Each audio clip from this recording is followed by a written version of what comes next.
Xi Jinping's method so far has always been, you want to give me a hard time? I'll give you twice as hard a time.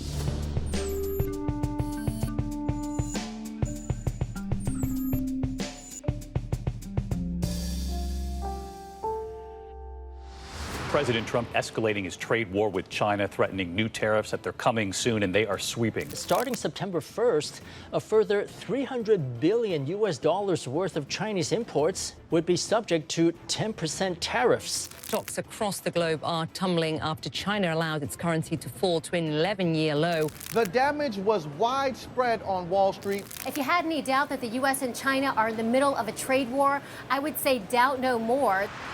When leaders in Washington think about China, what exactly do they think? Adversary? Rival? How about strategic competitor, as the White House now puts it? Whatever it is, the two nations are currently at an impasse worth nearly $400 billion in exports. And as the so-called trade war heats up, Beijing is feeling the effects more than Washington.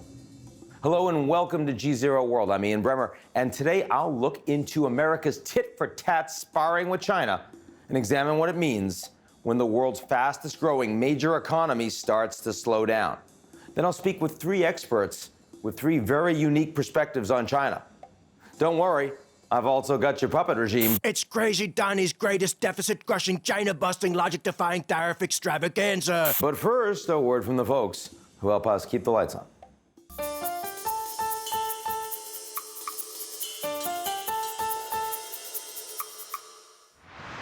In 2017, the White House prepared a national security strategy that outlined a variety of threats to the United States. And it called China one of two revisionist powers trying to shape a world antithetical to U.S. values and interests.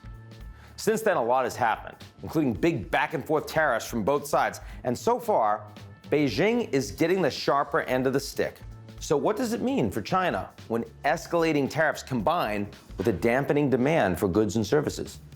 The IMF is already forecasting a dip in Chinese economic output, notably in manufacturing. Chinese exports to the United States fell more than 8% in just the first half of this year.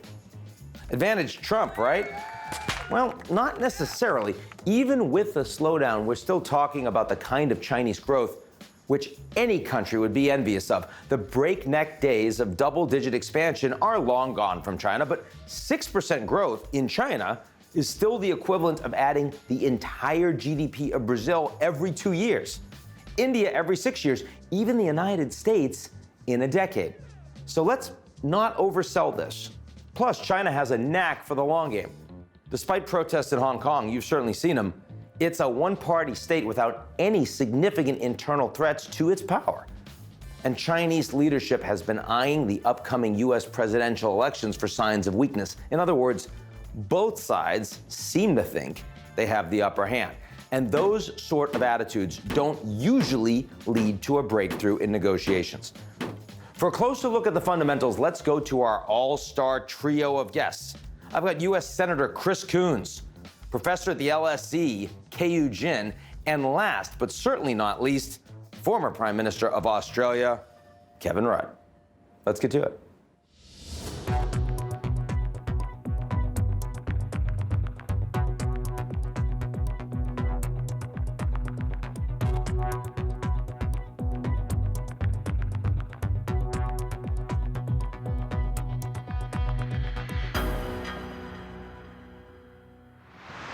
Senator Chris Coons from Delaware. Great to be with you, Chris. Thanks, Ian. Great to be on with you. So let me start with global trade. And, you know, we have this environment where the U.S. and China are trading spars. You've been pretty concerned about what the Chinese are doing internationally. How on track do you think Trump is with his criticisms right now? He may be on target, but he's certainly not on track. So I've publicly commended President Trump for making a very high priority of his foreign policy, challenging China's mercantilist policies, the ways in which they compel technology transfer or simply steal intellectual property or limit access to the Chinese market. Frankly, ways in which they just haven't followed WTO rules and haven't followed the understanding of modern, open international markets and commerce. But The ways in which President Trump has chosen to challenge the Chinese with a tariff war started off badly and have gotten worse. By slapping national security justified tariffs on close allies like Canada or Sweden or South Africa or Germany, just to pick four countries who've complained. Canada a national security threat? Canada is not a national security threat. They don't think they're a national security threat. In fact, they oddly think they've been our closest, most reliable ally right behind the Brits in virtually every conflict we've ever been a part of. So I think when walking into a conflict, you don't start by smacking your best friends and then head in. That was a big misstep, and I think President Trump would be well advised to take a step back and say, we're going to focus on China and their practices, and we're not going to focus on harming our European allies, our Asian allies, our Western Hemisphere allies. What should we be doing with China now? How should we be effectively pressing them given the challenges that you are very seriously concerned about? First, one of the things I worked closely with my Republican colleagues here and the administration on was getting the BUILD Act passed and signed into law. This gives us a new tool in our toolkit, a development finance institution that's double the size of OPIC and capable of doing broader and bigger things than OPIC has been able to do in the last 40 years. So some response to One Belt, One Road Some response from to China. One Belt, One Road, some response that, if effectively deployed over the next year, allows us to show up in a dozen, 24 countries and say, we're here, we're engaged, we're going to channel, we're going to facilitate U.S. private capital into much larger projects than we've been engaging in before. That's an important pushback.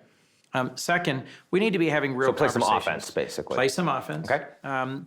We also need to look at TPP. We need to look at what it means for there to be a table that we helped build and shape with an empty chair at the end.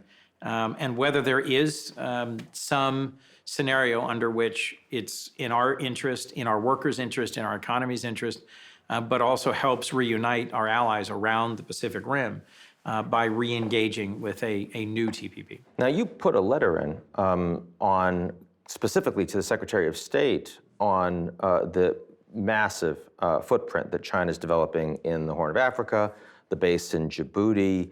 I haven't heard anything yet in terms of American military presence. Trump spending more on defense, wisely, represents pushback, smart thing for Americans to do?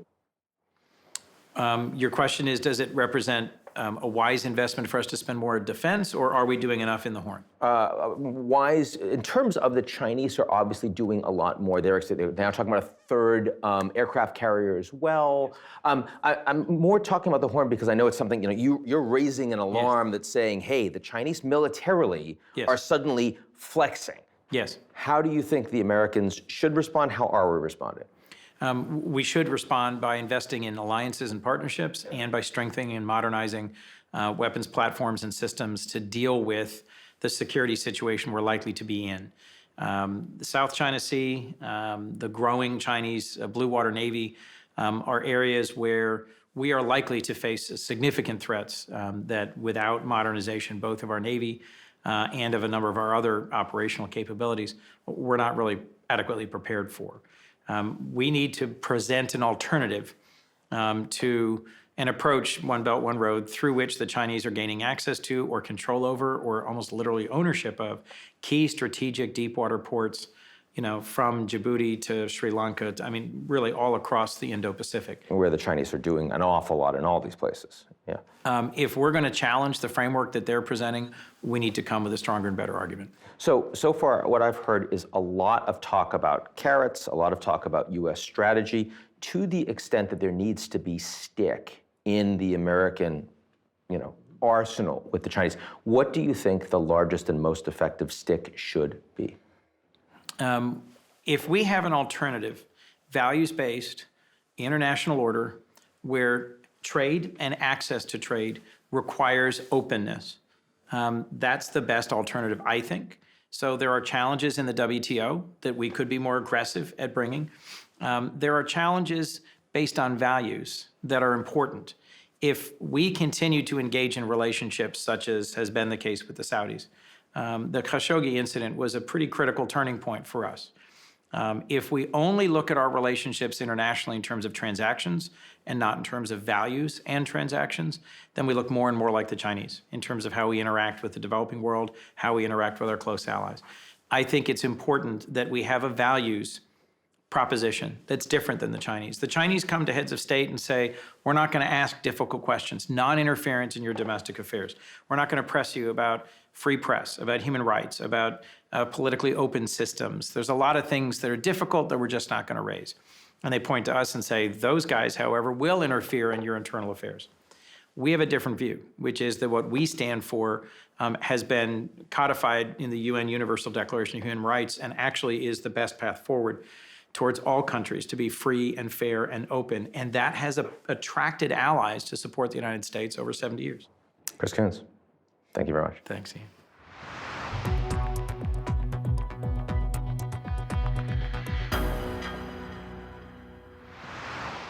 Keiyu Jin. Hi, Ian. Keiyu Jin, professor at London School of Economics. Wonderful to be with you. Thanks, Ian. Good to see you. So this is an interesting time to talk about China and the U.S. and the world. How are you feeling right now? Well, the U.S. and China relationship will probably be the key question of our time, not just this year, not just about trade war, but for a long time to come. Because what we're seeing is not really about just unfair trade practices, but it's about Chinese aspirations. It's about the Chinese development model, and it's, of course, about Chinese technology. So these are deeper, more intractable problems between U.S. and China. Now, Xi Jinping has talked a lot, the Chinese president, about self-reliance in China, which is a different message than the interdependence, the integration, the harmonization, the globalization that we think about or have thought about when we talk about China's rise over the last 40 years. How should we think about, how should we react to that sort of statement?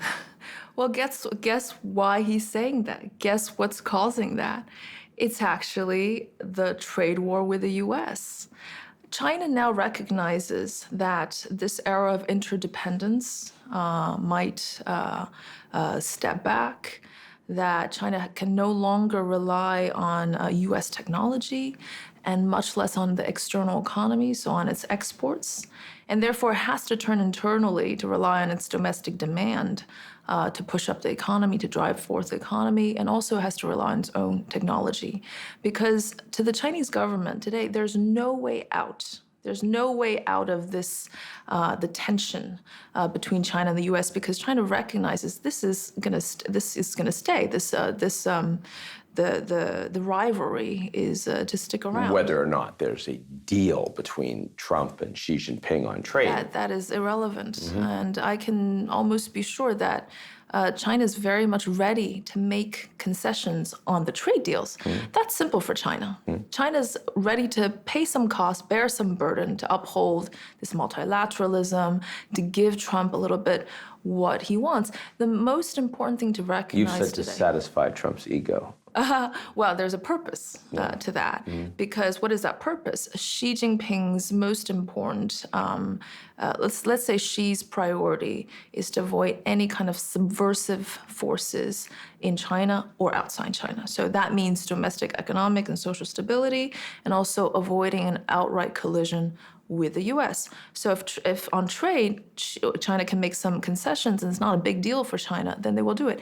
And in fact, you point out something very correct, which is this is actually going to make China stronger.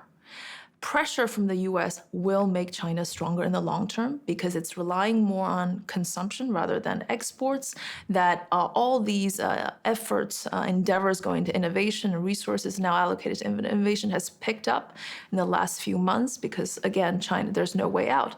This reminds us of China joining the WTO in 2001. A lot of those state-owned enterprise reforms, other kind of reforms were long delayed, but it was external pressure that pushed them forward. But in that case, the external pressure on China was largely constructive to integrate them more with the international system. In this case, you're saying the external pressure is not to integrate China more, it's actually to make the Chinese more self-standing, more independent. It's not a good thing necessarily for the world, but you think it's good for China to be more independent rather than more interdependent? More that reforms that Xi Jinping has laid out in the last few years have been long delayed. And it's because there's a lot of political infighting over these reforms. And now there's a, kind of a united political front to push these reforms because China thinks there's no way out. So a lot of these reforms about, opening up financial services, which is already happening, that's also good for the world. So some of it is about integration,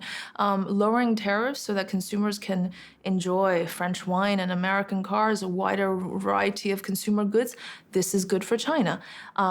Enforcing intellectual property protection, that's good for China, also good for the world, because China recognizes that it has to go into a new phase of development, which is no longer based on a manufacturing powerhouse, but on innovation and efficiency. So these are all good things for China in the long run. So those reforms that you're talking about, reducing tariffs, opening up the financial sector, respecting intellectual property, clearly, if they were to come about, I think everyone would agree those would be considered positive steps for both China and for the world. So, I mean, in that regard, you seem to be saying that the pressure that's coming from the Trump administration is actually objectively a welcome development. The trade war, in my opinion, is a strategic gift for China for those reasons. But what you're right about is, in many aspects, is also pushing China to strive for self-sufficiency on the technology front. And it would make it be more prepared to be more independent in the global supply chain and global trade, which is not necessarily a good thing. But on the other aspects, it's just that reforms are being pushed through. Okay, Jen, thank you very much. Thanks to be here.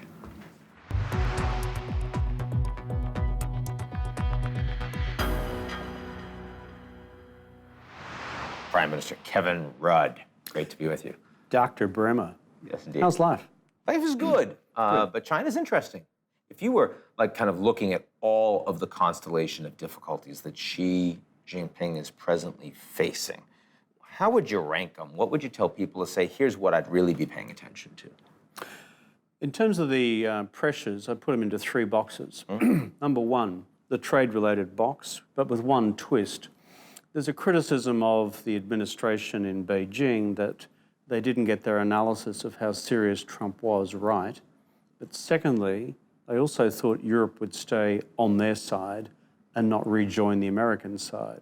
So the critique of Xi will be the analysis of American strategy has not been accurate. Then there's a second box, which is, have you, Xi Jinping, gone too far out there in provoking the United States and the collective West more generally? For example, China 2025, the manufacturing strategy. Made in China. Made in China, One Belt, One Road. In recent times, South China Sea. In other words, have you been poking the bear too much? The bear here being the United States. And so, historically, Deng Xiaoping and Jiang Zemin adhered to a different strategy, which was hide your strength, bide your time. In other words, let's not talk about what we might be thinking of doing in the world until we've got all our ducks in a row. Whereas Xi Jinping abandoned that strategy. So there is a debate about that, which is bringing pressure to bear. And the final box is a lot of chatter in the Chinese Twitterverse equivalent on Weibo and elsewhere, comes and goes, disappears quickly, about the cult of personality.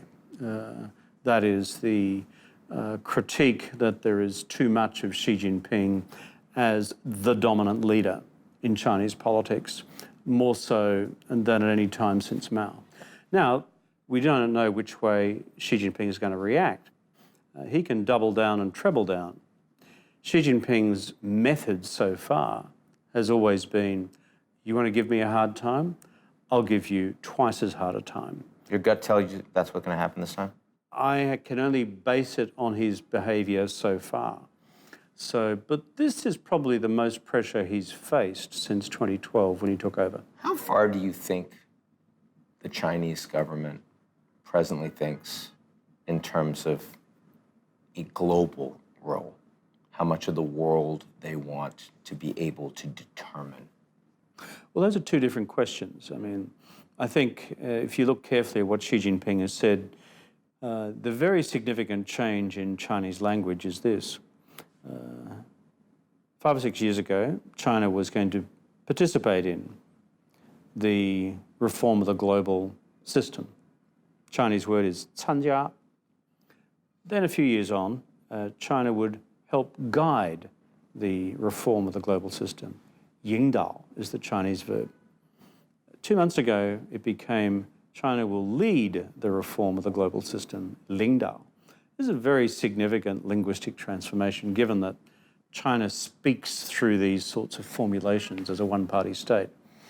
So in the global rules-based system, whether it's the WTO, whether it's Human Rights Council in Geneva, whether it's the UN, whether it's the Bretton Woods institutions, don't be surprised, based on that central injunction, that you'll see high levels of Chinese activism in personnel, appointments to these institutions, efforts to change the culture, habits and work practices of these various institutions in a manner more compatible with Chinese interests, and where they can get away with it with some rule changes as well.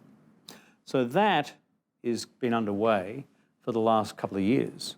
On the more hard-edged geopolitical point, which is the core of your question, China's mission is to have a role in wider East Asia where they are capable of singularly influencing events in the direction compatible with China's core national interests, because they see this as their natural strategic hemisphere. So the Americans must leave at some point.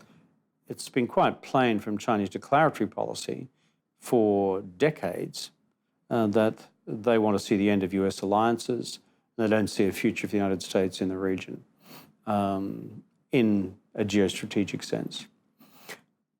As for the rest of the world, I think the Chinese template is not that. The Chinese template is to be the indispensable economic partner of the rest of the world, so that when matters arise in other regions of the world or other global councils, there's always this economic lever to pull and saying, hey, by the way, you do know that we're pretty important here. You wouldn't want to make life too difficult for us.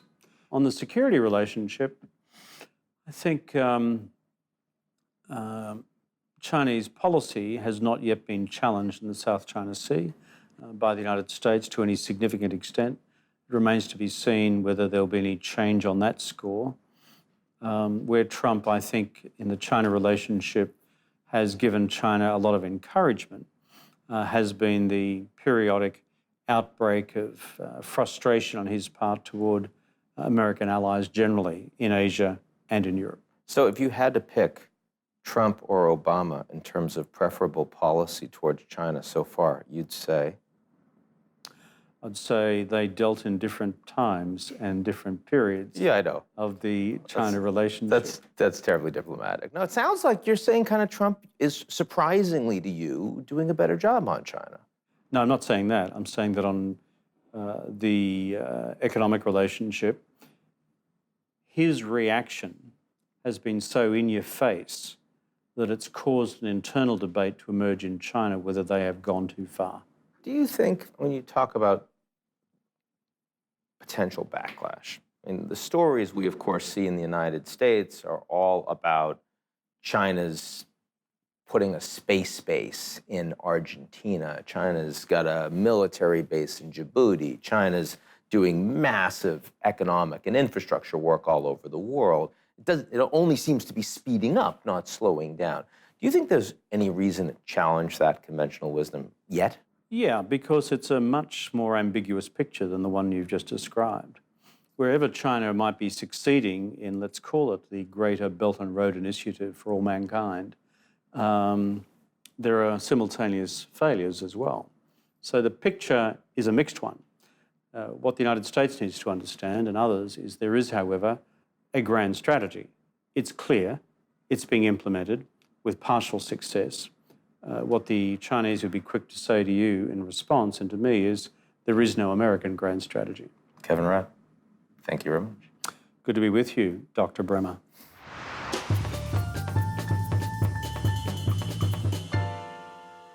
And now for something completely different, I've got your puppet regime. Mr. Trump, Some people say your policy ideas are trapped in the 1950s. Fake news, Ian. As you know, I'm more of a 1980s New York kind of guy. It's Crazy Donnie's greatest deficit-crushing, China-busting, logic-defying tariff extravaganza. 10% on aluminum, 25% on flat-screen TV, steel and TV cameras, even dishwashers, 27.4%. Balloons, blimps, even satellites. Get it all, make it great, pay it now during Crazy Donnie's greatest tit-for-tat tariff event ever. Crazy Donnie, his trade policies are insane. Public regime. That's our show this week. That's our whole show. That's it. There's no more show after this. But next week, come back, watch it. I'll appreciate that. In the meantime, if you like what you've seen, check us out on gzeromedia.com.